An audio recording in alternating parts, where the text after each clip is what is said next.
During a community relations mission supporting the U.S. National Park Service, the Puerto Rico Army National Guard Aviation Support Facility, and the Inspector Staff Marine Corps Reserve joined forces to airlift two 17th century cannons from El Morro Castle to a restoration facility in Old San Juan.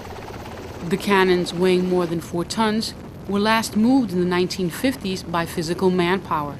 It's the first time Army Aviation uses a Black Hawk to lift a cannon from the confined area in the castle.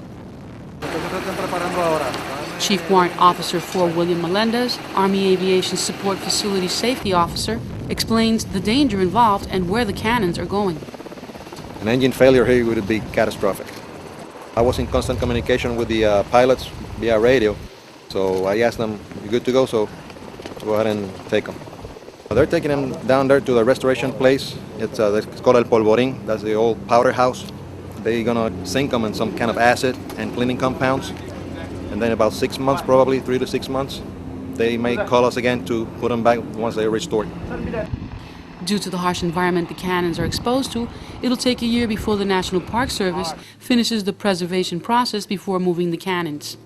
San Juan National Historic Site historian Eric Lopez, U.S. National Park Service, explains the reason why the aging process of the cannons need to be stabilized. We cannot restore them.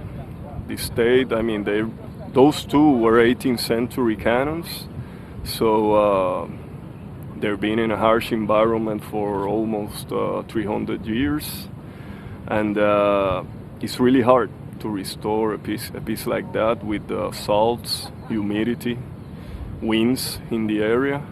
So we're basically trying to stabilize, trying to slow down that process. We're going to do it often, so it lasts as long as possible.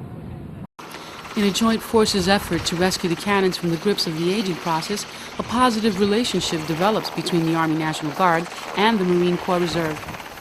Marine First Sergeant Raymond Velasquez explains how the operation improves the bond between forces. We're doing everything we can to improve relations between the Army National Guard and ourselves because we depend on the Army National Guard to support us for training, so i.e. ranges, bases, training areas. So if there's anything we can do to help them out, then we're more than willing to do so. Marine Staff Sergeant William Perry comments on the support between the Guard and the Marines. Yes, I love it. These guys support us 100%. We support them 100%. Anytime they need us, they're here for us. Anytime we need support for them, they're there with us. So we try to keep a good relationship between the Army and the Marines. Maintaining positive relations with the U.S. Marine Corps and the U.S. National Park Service, the Puerto Rico National Guard supports a brother in arms and continues to give back to the community. For the Puerto Rico National Guard Public Affairs Office, I'm Army Staff Sergeant Marisol Ruiz.